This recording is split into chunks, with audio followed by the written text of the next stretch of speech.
Daylight breaks over the ridge. The hounds strike. No crowds, no cameras, just a track and the hounds that bring the story to life. That's what this show's about. Dogs, dirt roads, early mornings, and the people who live it. This is Creekside Chronicles. Hounds, hunting, and heritage. I am your host, Heath Hyatt, houndsman, hunter, and a lifelong student of the outdoors. Here, we chase more than game. We chase knowledge about hounds, hunting, and living the outdoor life the right way. From bear country to back roads, this is where the hunt meets heart, and every story runs a different trail. So pull up your chair by the creek, leash up your best hound, and let's get after it together. Performance starts in the feed. Inukshuk's high-fat content fuels long runs and hard hunts, giving dogs the steady energy they need, while quality protein supports faster recovery after the work is done. That's why I trust Inukshuk dog food. Packed with energy and nutrition dogs need to go further, run harder, and recover stronger. If you want extreme performance, you can look them up at Inukshuk Professional Dog Food or Corey.ca. Welcome back to the Creekside. We talk about everything from the woods to the water. And if you've been listening along, you're part of the Creekside crew. Pull up that chair while I throw another log on the fire. Let's get this episode started. Alright, just to do some, we got to do the house cleaning, right? So, first and foremost, I want to go over the HR 5017, which is the farm bill that was proposed. It's been on almost everybody's social media accounts, and it's a very dangerous bill. It's going to affect hound hunters, bird dog owners. The language is very vague, and it literally could criminalize traditional hunting and training of dogs, period, across the board. This is not one type of dog, it's all of us. So you need to get on the phone with your legislators, your senators, your your delegates. You can go to Sportsman Alliance. They're kind of heading this on our end. So if you don't know anything about it, research it. Like I said, there's a lot of people posting on social media, and we've got to get this thing squashed. I think I seen a number, and I've read through so many of it. I've watched a lot of people talk about it. I think there was 26 delegates, congressmen, women, however you want to say it, that were for this bill. So it's kind of slid in there, and we've kind of been on the backside of catching it. They're in recess right now, so nothing's being done. It has not been taken out, and we got to get on it. So do your due diligence, and everybody contact their representatives. Yeah, it's been a week. So hope you guys enjoyed the last podcast that I did about Vice. He is a very, very loyal companion. And again, I can't move without him being a step in front of me. So kind of kudos to him. He's 10, and I know that he's on the downhill of his years on this earth, which is going to be very difficult. But just some things I picked up from him. Fishing, trout fishing, still good. Fished in a tournament yesterday on the river, and it flat kicked my hind end. I don't know what I'm doing wrong, but I'm not doing it right. I fished for 6 hours. I threw everything but Marcel's dynamite, and I didn't catch a fish. I had one follow. I seen it turn off. I don't know what it was because it was in about 6 foot of water. I didn't get a bite. My fishing partner, he caught one, and a lot of people were saying the exact same thing, that it was just tough, tough, tough. I talked to people that was fishing in another section of the river that wasn't even in the tournament, said they weren't catching fish. And a lot of people, like we had three crews come in with 59 inches. So you get a 3 foot fish slot and you do the measurements on them. Basically, that's a 19 and a half or better inch fish. And they caught 3 of them. And I didn't catch nothing. So it is disturbing that I spend so much time on the water and I can't catch fish. But you know what? I'm not a quitter. I'm going back this evening and I'm going to get after it again. I got to figure it out, right? Turkeys, we are just a week away. So this drops on Wednesday, and then we got Thursday, Friday, 2 more sleeps, and Saturday rolls around, and turkey season will be here. When we were out on the river yesterday morning early, man, there was a gobbler, and he was lighting it up. He hit the ground, and I mean, I'm just hearing him. I didn't see him. And he started gobbling, and then he started covering ground. He went a couple hundred yards in just a minute or two. Like he wasn't wasting any time. He was gobbling about every 50, 100 yards. And I guess he was going to the hens because when he got to almost parallel where I was fishing, shut up, and I assumed that he got with the hens. So that's kind of that. Here we go. So 2 weeks ago, I spent 2 days back home doing some trout fishing. And when I say back home, I grew up an hour from where I live now. That's home. And it's not that far away, but sometimes it literally feels like I'm a world apart. Life gets busy, work's extremely busy. Me trying to satisfy all of my hobbies that I have keeps me extremely busy. But I went home on a Friday and I was sitting on the tailgate of my truck. That's where great things happen, is on the tailgate of our vehicles, right? I was sitting on the tailgate of my truck and a truck pulls up behind me and they sat there for a few minutes. And finally, one of them kind of leans out the passenger side window and goes, "Hey." I was like, "Hey, how's it going?" And I walked around to the passenger side, and it's a gentleman that I haven't seen in probably 20 years. He worked with my dad. I've missed him in some fishing trips passing. I hear his name, but I haven't seen him. Sitting in the driver's seat was another gentleman I haven't seen in 20 years. He used to be the president of the bank that I used when I lived over there. And then here come an old truck coming down the opposite side, and it pulls in behind that truck, and lo and behold, Mr. Mophead, Gene Thorne gets out.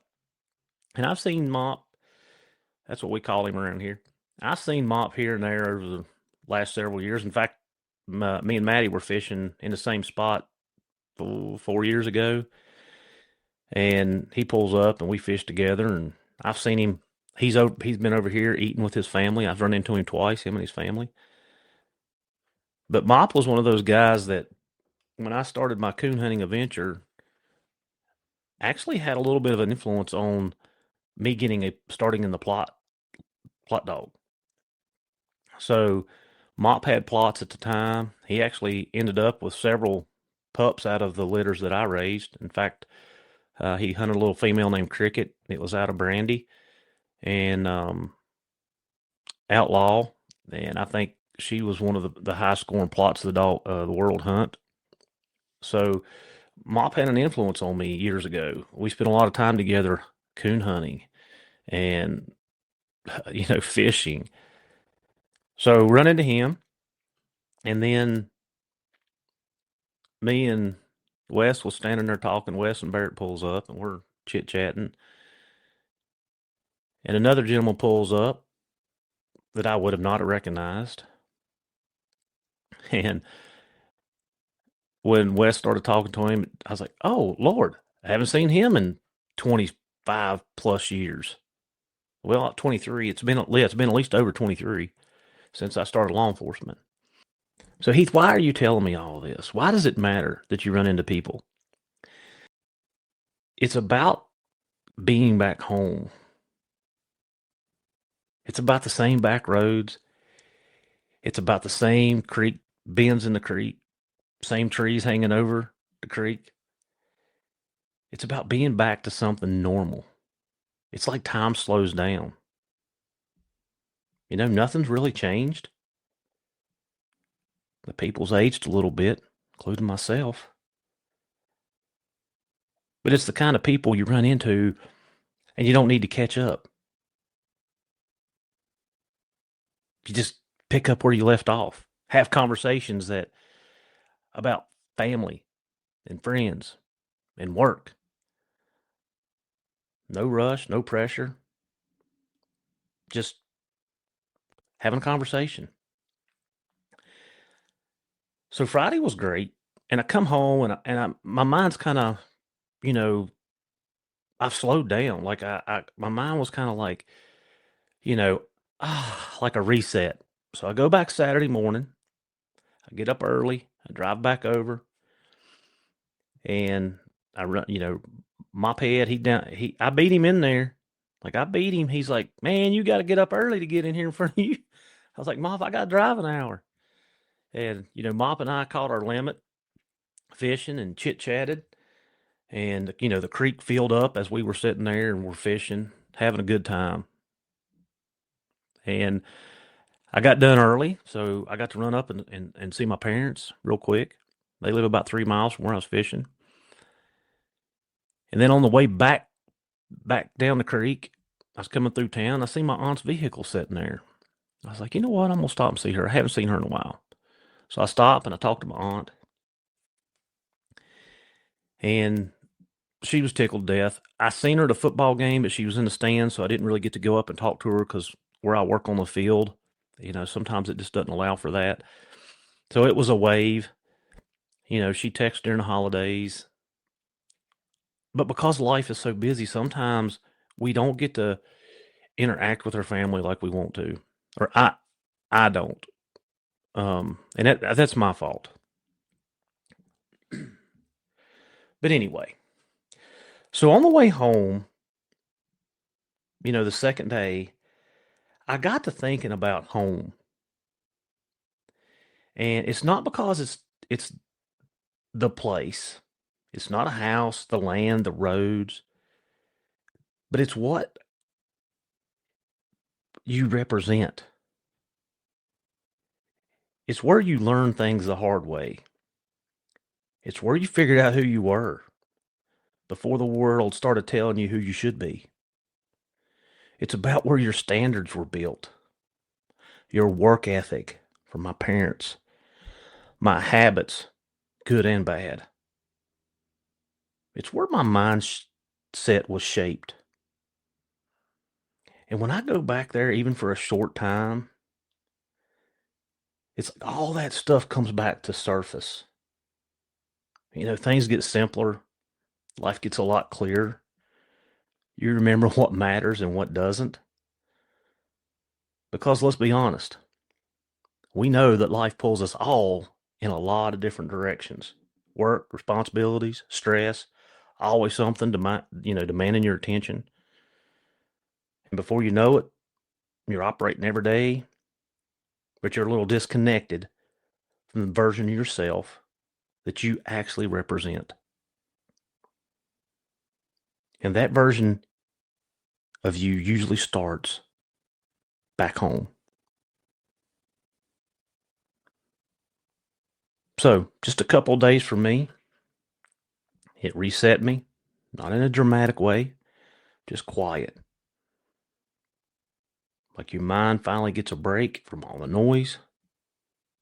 You don't realize how much you've been carrying until you step away from it. And being back there reminded me that you don't always need something new. Sometimes you just need something that's familiar, something that's real, and something that doesn't change. Because everything else in life will.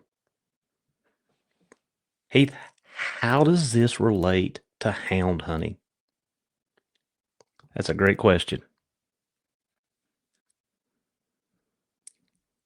So about halfway home, I got to thinking about all the traveling that I do because I'm traveling back, right? That's kind of, my mind was like, I mean, it was just like one of them, like like a carousel, like boom, boom, boom, boom, going every different direction.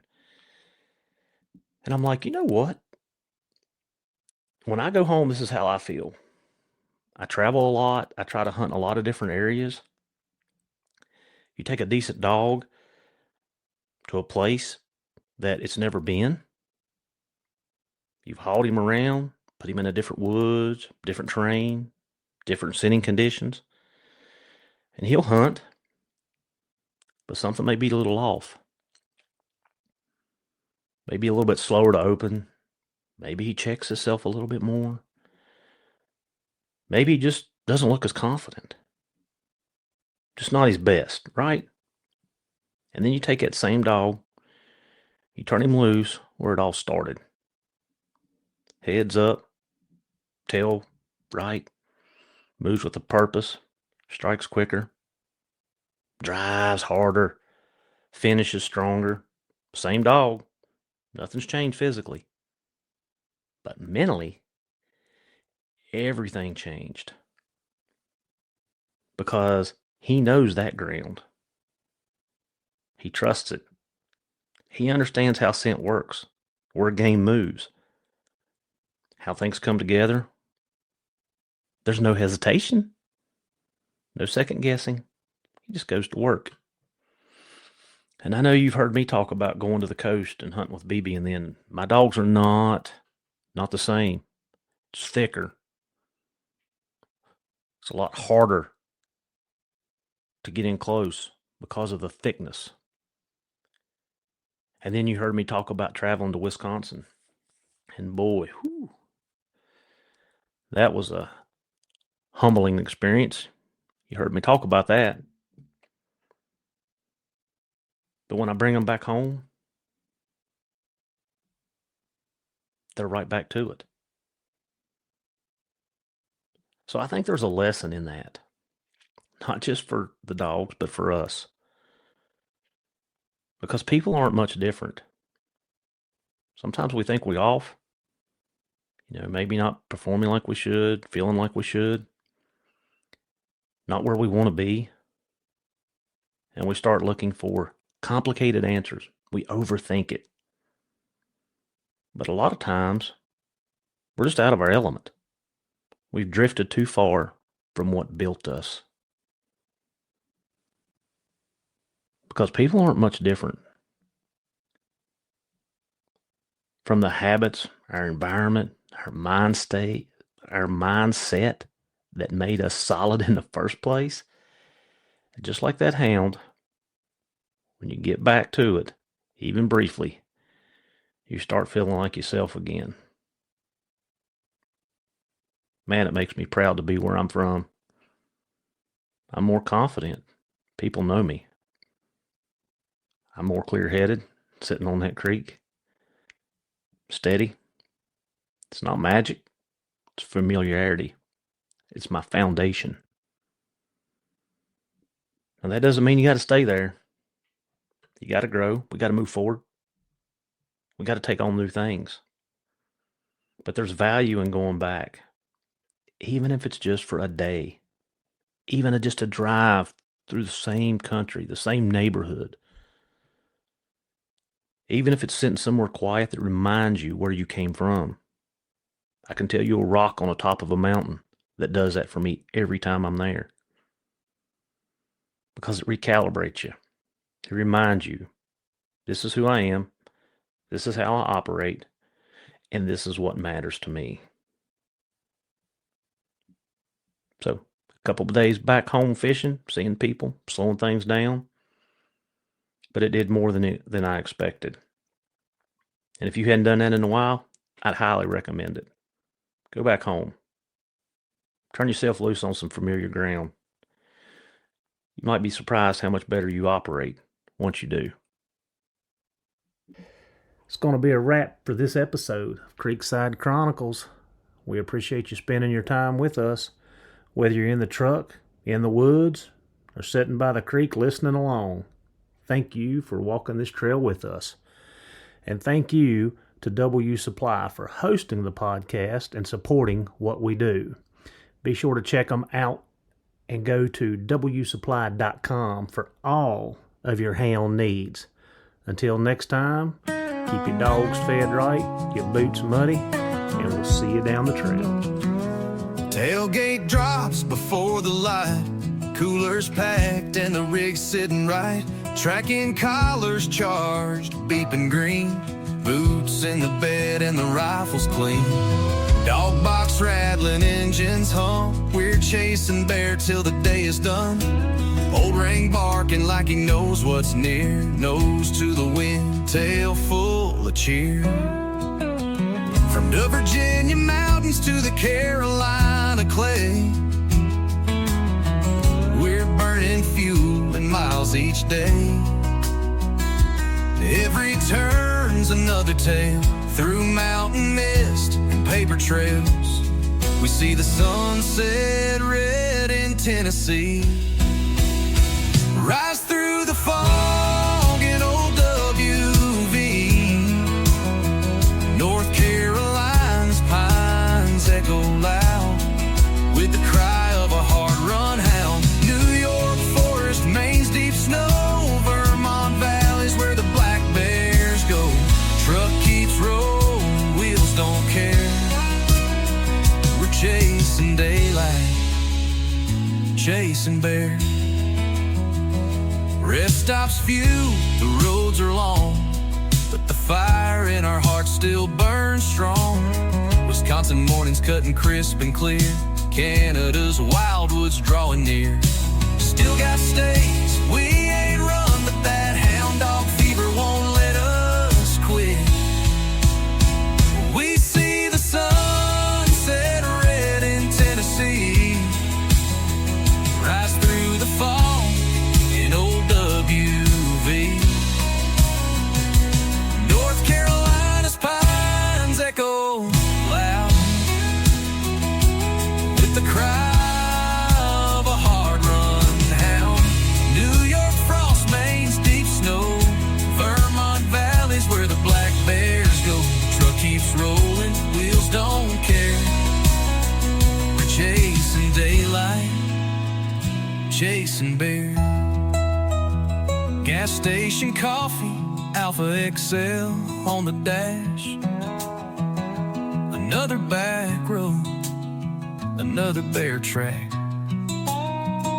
Friends made fast and stories told slow. Under stars where only hunters go. We see the sunrise gold in Canadian air, and it sets on a trail down in Appalachia. Packing steel and leather, grit and care. We're built for the road and chasing bear. So load the dogs and slam the gate. There's a trail ahead, we won't be late. From dawn to dusk, we're always there. Chasing daylight, chasing them bears.